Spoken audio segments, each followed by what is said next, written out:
একসময় গ্রামের মানুষের কাছে উপহাসের বস্তু ছিল এই ফুল, কিন্তু সেই ফুলই এখন জাতিসংঘের মঞ্চে আলো ছড়াচ্ছে। যিনি এই ফুলের চাষ করতেন তখন অনেকে এই ফুলকে বলতেন আগাছা, কিন্তু আজ সেই ফুলই হয়ে উঠেছে কলম্বিয়ার গর্ব, এমনকি জাতিসংঘের প্রতীকও।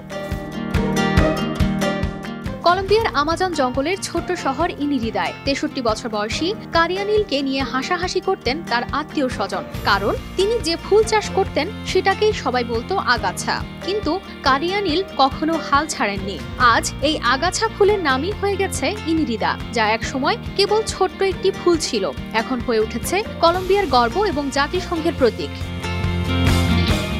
তার এই যাত্রা শুরু হয়েছিল প্রায় 10 বছর আগে। তিনি তখন এই অদ্ভুত নকশাদার ফুলটিকে নিজের জমিতে চাষ করা শুরু করেন। ফুলটি দেখতে বেশ অস্বাভাবিক, তার পাপড়িগুলো এমনভাবে সাজানো যে মনে হয় যেন তীক্ষ্ণ কোনো ধারালো অস্ত্র।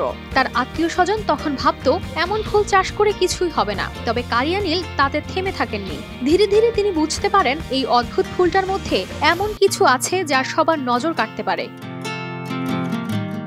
আজ কারিয়ানিল তার ইনিরিদা ফুলের চারা রপ্তানি করছেন আমেরিকা, ইউরোপ এবং এশিয়ার মতো দেশে।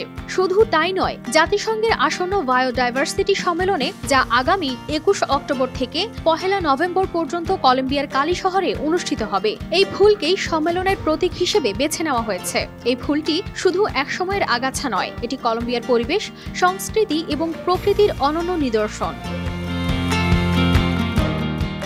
কলম্বিয়ার আমাজন অঞ্চল অনেক রহস্য এবং বৈচিত্র্যে পূর্ণ।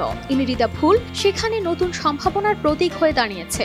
ফুলটি কেবল কলম্বিয়ার অর্থনীতির ক্ষেত্রে নয়, পরিবেশ সুরক্ষার জন্য বড় ভূমিকা রাখছে। ফুলের চাষ বৃদ্ধি পাওয়ায় স্থানীয় উপজাতিরা এই ফুলের মাধ্যমে করছেন অর্থনৈতিক উন্নয়ন, সেই সঙ্গে সংরক্ষিত হচ্ছে স্থানীয় প্রকৃতিও। কানিস ফাতেমা, শিমু, RTV।